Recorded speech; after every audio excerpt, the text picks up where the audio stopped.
ಎಲ್ರಿಗೂ ನಮಸ್ತೆ. ಇವತ್ತಿನ ಪ್ರಶ್ನೆ ಬಂದು ಮೆಂಟಲ್ ಎಬಿಲಿಟಿ, ದೂರ, ಸಮಯ ಮತ್ತು ವೇಗದ ಹೇಗೆ ಕಂಡುಹಿಡಿಯೋದು ಅಂತಂದ್ಬಿಟ್ಟು ಇವತ್ತು ಟಾಪಿಕ್ಕು ದೂರ ಮತ್ತು ವೇಗ ಸಮಯನ ಕಂಡುಹಿಡಿಯುವಂಥ ಪ್ರಶ್ನೆ.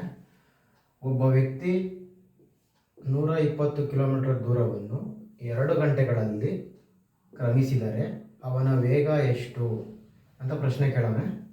ಎ ಬಂದು 40 ಕಿಲೋಮೀಟ್ರು, ಬಿ ಬಂದು 50 ಕಿಲೋಮೀಟ್ರು, ಸಿ ಬಂದು 60 ಕಿಲೋಮೀಟ್ರು, ಡಿ ಬಂದು 80 ಕಿಲೋಮೀಟ್ರು. ಹೀಗೆ ಆಪ್ಷನ್ ಕೊಟ್ಟಿದ್ದಾನೆ. ನಾವು ಇದನ್ನು ಸಾಲ್ವ್ ಮಾಡೋದಕ್ಕಿಂತ ಮುಂಚೆಗೆ ನಾವು ಒಂದು ಸೂತ್ರಗಳನ್ನ ನಾವು ನೆನ್ಪಿಟ್ಕೊಬೇಕು. ಆ ಸೂತ್ರಗಳು ಯಾವುವು ಅಂತ ಅಂದ್ಬಿಟ್ಟು ನಿಮಗೆ ನಾನು ಹೇಳ್ತೀನಿ, ನೋಟ್ ಮಾಡ್ಕೊಳ್ಳಿ.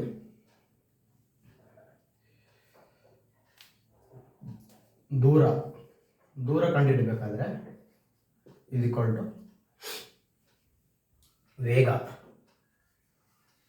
ವೇಗ ಇಂಟು ಸಮಯ.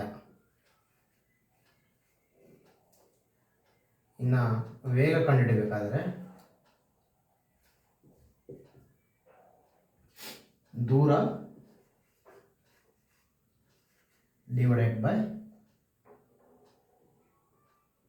ಸಮಯ. ಇನ್ನು ಸಮಯ ಕಂಡುಹಿಡಬೇಕಾದ್ರೆ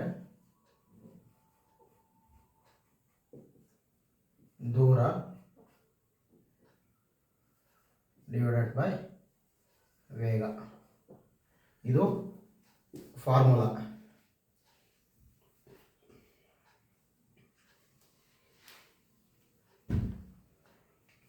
ಇದನ್ನ ನೋಟ್ ಮಾಡ್ಕೊಂಡು ಮಾಡಿಕೊಳ್ಳಿ. ಈ ದೂರ ಮತ್ತು ಸಮಯ ವೇಗಗಳನ್ನೇನಾದರೂ ಕೊಟ್ಟ ಅಂತಂದರೆ ಈ ಸೂತ್ರಗಳು ಬೇಕಾಗುತ್ತೆ. ಬಯಟಾದರೂ ಮಾಡ್ಕೊಳ್ಳಿ, ಒಟ್ಟು ನೆನಪಾದರೂ ಇಟ್ಕೊಳ್ಳಿ, ಇದನ್ನು ಇಟ್ಕೊಳ್ಳಿ. ಈ ಸೂತ್ರಗಳು ನೆನಪಿರಬೇಕು.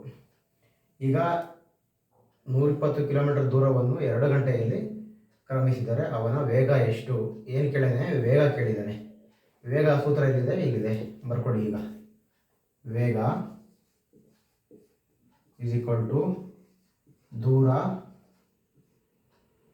ಡಿವೈಡೆಡ್ ಬೈ ಸಮಯ. ದೂರ ಎಷ್ಟು? 120 ಕಿಲೋಮೀಟರ್ ಡಿವೈಡೆಡ್ ಬೈ ಸಮಯ 2 ಗಂಟೆ. ಇದನ್ನು ಡಿವೈಡ್ ಮಾಡಿದ್ರೆ ಎಷ್ಟು ಬರುತ್ತೆ? 60 ಬರುತ್ತೆ. 60 ಎಲ್ಲಿದೆ? ಇಲ್ಲಿದೆ.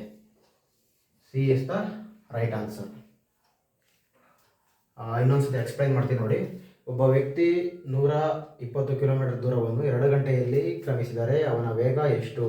Option A 40, option B 50, option C 60, option D 80. ನಾವು ಈ ವೇಗ ಮತ್ತು ಸಮಯ ದೂರ ಕಂಡುಹಿಡಬೇಕಾದ್ರೆ ನಮಗೆ ಈ ಸೂತ್ರ ಗೊತ್ತಿರಬೇಕು. ಏನು ಸೂತ್ರ? ದೂರ ಕಂಡುಹಿಡಬೇಕಾದ್ರೆ ವೇಗ ಇಂಟು ಸಮಯ ಮಾಡಬೇಕು. ವೇಗ ಕಂಡುಹಿಡಬೇಕಾದ್ರೆ ದೂರ ಡಿವೈಡೆಡ್ ಬೈ ಸಮಯ ಮಾಡಬೇಕು. ಸಮಯ ಕಂಡುಹಿಡಬೇಕಾದ್ರೆ ದೂರ ಡಿವೈಡೆಡ್ ಬೈ ವೇಗ ಮಾಡಬೇಕು. ಇವು 3 ಸೂತ್ರಗಳ ನೆನ್ಪಿಟ್ಕೊಳ್ಳಿ. ಈಗ ವೇಗ ಕಂಡುಹಿಡಬೇಕು ಅಂತ ಕೇಳಿದ್ದಾನೆ ಇವನು. ದೂರ ಅವನೇ ಕೊಟ್ಟಿದ್ದಾನೆ. ಎಷ್ಟು? 120 ಕಿಲೋಮೀಟರ್ ದೂರ ಮತ್ತು ಗಂಟೆ ಅವನೇ ಕೊಟ್ಟಿದ್ದಾನೆ, 2 ಗಂಟೆ.